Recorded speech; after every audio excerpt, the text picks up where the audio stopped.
Hi everyone, I'm Michael Ware. I'd like to show you how to use my solo piano template in Dorico. I think it'll save you so much time. Let's take a look. As you can see here, I'm opened to the template. It's formatted on 8.5 by 11 size paper. That's a great option for those composers and arrangers that want to make their music available digitally. That way people can print it on the most common paper size in the US. The template actually comes in two versions. One that uses Times New Roman as the text font and Finale Maestro as the music font, and another that uses Academico as the text font and Dorico's Bravura as the music font. That will give you two different looks that you could use in your music. There are slightly tweaked settings between those two templates.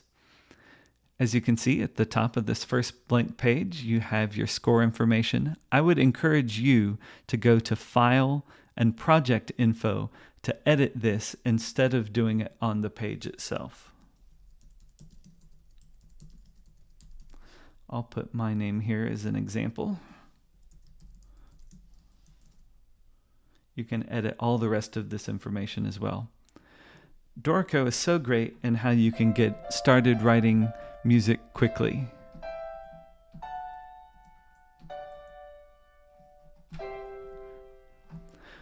I love all the popovers in Dorico, like how I can add dynamics here. All those great features. The music will be formatted automatically as you go.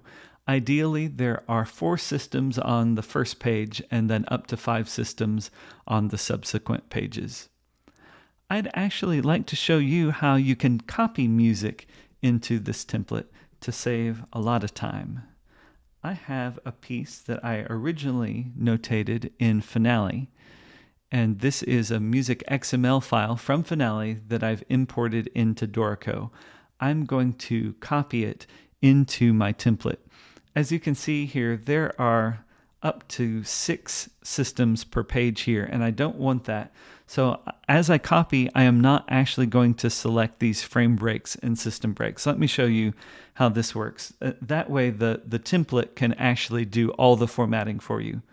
I'm going to Command A in order to select everything. That would be Control A on Windows. Then I'm going to go to Edit, Filter, and I want Deselect.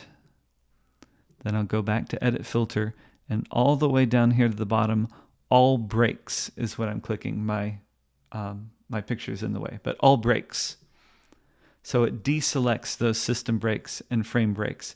Now I'm going to Command C, copy, and I will just paste into the template.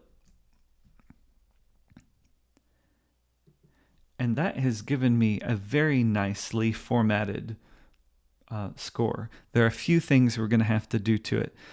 Lots of times coming from Finale files, it doesn't always do well with some of these tempo markings, gently with rubato and a tempo of 84.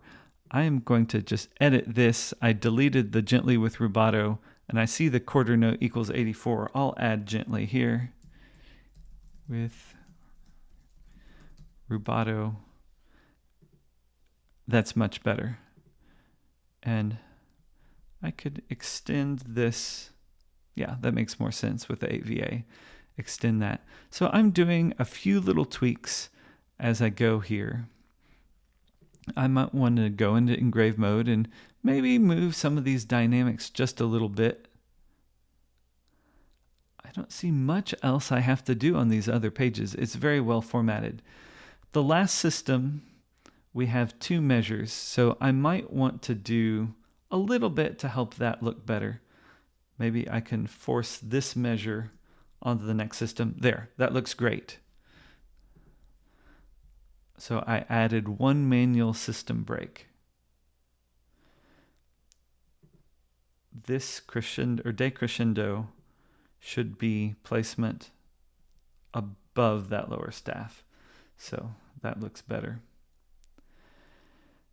Again, Music XML is interesting when you're importing from that, but this template did such a good job of formatting the music. It looks very, very clean. And if I finished entering the rest of the information for the piece, I think we would really be ready to publish this one. There is not much you have to do to really make a good looking score with this piano template. I hope you'll check it out now at notationtemplates.com. Thanks for watching.